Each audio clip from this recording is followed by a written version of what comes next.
नमस्कार दोस्तों, daily motivation की आज की वीडियो में आप सभी मित्रों का अभिनंदन है।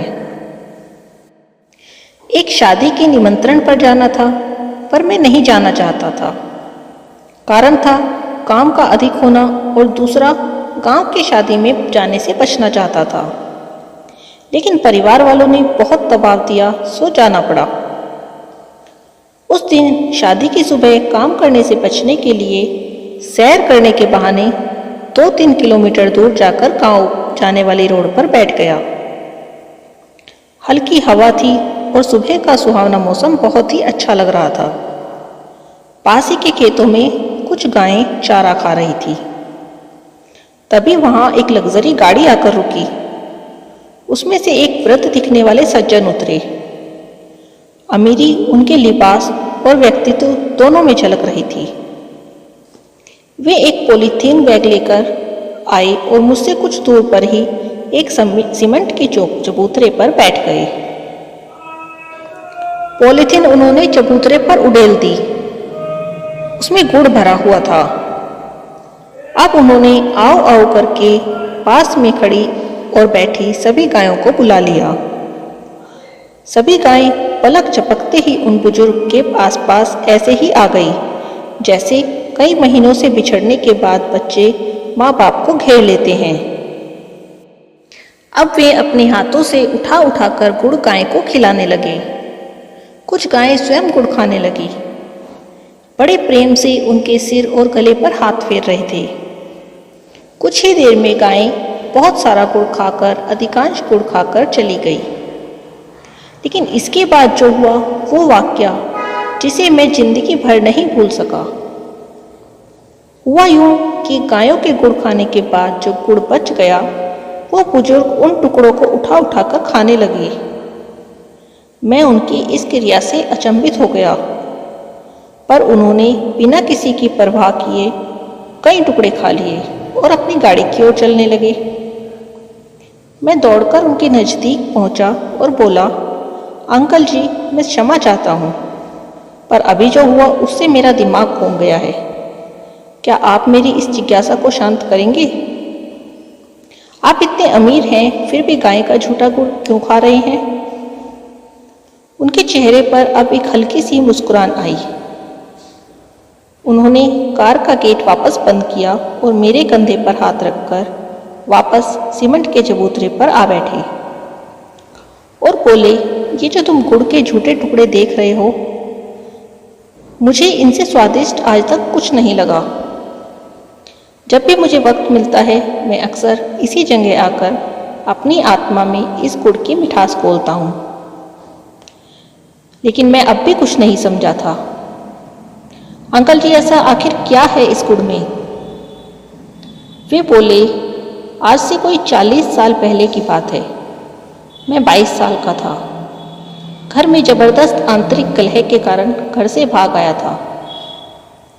लेकिन दुर्भाग्य से ट्रेन में कोई मेरा सारा सामान और पैसे चुरा ले गया। इस अजनबी से छोटे शहर में मेरा कोई नहीं था। गर्मी में खाली जेब के 2 दिन भूखे रहकर इधर उधर भटकता रहा। शाम को भूख मुझे निगलने को आतुर थी। तब इसी जगह ऐसी ही एक गाय को एक महानुभाव गुड़ डालकर चले गए। यहाँ एक पीपल का पेड़ हुआ करता था। मैं उसी पेड़ की जड़ों पर भूख से बेहाल बैठा था। मैंने देखा कि गाय ने गुड़ छुआ तक नहीं, उठकर वहाँ से दूर चली गई।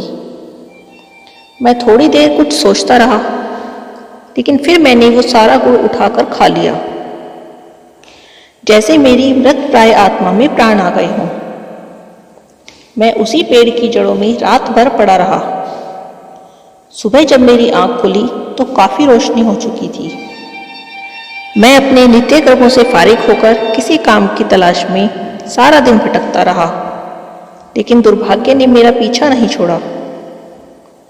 एक और थकान भरे दिन ने मुझे वापस उसी जगह निराश और भूखा खाली हाथ लौटा दिया था। शाम ढल रही थी। कल और आज में कुछ भी नहीं बदला था। वही पीपल का पेड़, वही भूखा मैं और वही गाय। कुछ देर में वहाँ वही कल वाले सज्जन आए और फिर से वही गुड़ डालकर गाय को चले गए। गाय कल की तरह ही उठी और बिना गुड़ खाए चली गई। मुझे अजीब लगा, किंतु भूखा था, बेबस था, सो आज मैंने फिर वही गुड़ खा लिया और सो गया। सुबह काम की तलाश में निकल गया, पर आज शायद दुर्भाग्य ने मेरा पीछा नहीं किया, इसीलिए एक ढाबे पर मुझे काम मिल गया। कुछ दिन बाद जब मुझे पहली तनख्वाह मिली तो मैंने 1 किलो गुड़ खरीदा और 7 किलोमीटर पैदल चलकर उसी पीपल के पेड़ के नीचे आया। इधर उधर देखा तो गाय भी दिख गई। मैंने सारा गुड़ उस गाय को डाल दिया। इस बार मैं अपने जीवन में सबसे ज़्यादा चौंका था, क्योंकि गाय सारा गुड़ खा गई, जिसका मतलब था कि गाय ने 2 दिन तक जानबूझकर गुड़ मेरे लिए छोड़ा था। मेरा हृदय भर उठा उस ममतामयी स्वरूप की ममता देखकर। रोता हुआ मैं वापस ढाबे पर पहुंचा और बहुत सोचता रहा। फिर एक दिन मुझे एक फर्म में नौकरी भी मिल गई। दिन पर दिन मैं उन्नति और तरक्की के शिखर चढ़ता चला गया। शादी हो गई, बच्चे हो गए। आज मैं खुद की 5 फर्मों का मालिक हूँ। जीवन की इस लंबी यात्रा में मैंने कभी भी उस गाय माता को नहीं भुलाया।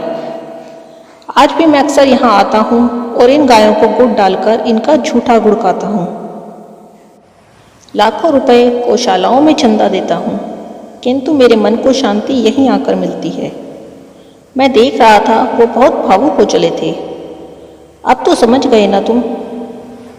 मैंने सिर हाँ में हिलाया। वे चल पड़े, गाड़ी स्टार्ट हुई और निकल गई। अब मैं उठा, उन्हीं टुकड़ों में से एक टुकड़ा उठाया और मुंह में डाला। वापस शादी में शिरकत करने के लिए सच्चे मन से चल दिया। सचमुच वो कोई साधारण गुड़ नहीं था, उसमें कोई दिव्य मिठास थी, जीभ के साथ साथ आत्मा को भी मीठा कर रही थी। आज की ये कहानी आपको कैसी लगी कमेंट में ज़रूर बताइएगा। अच्छी लगी तो लाइक कीजिएगा।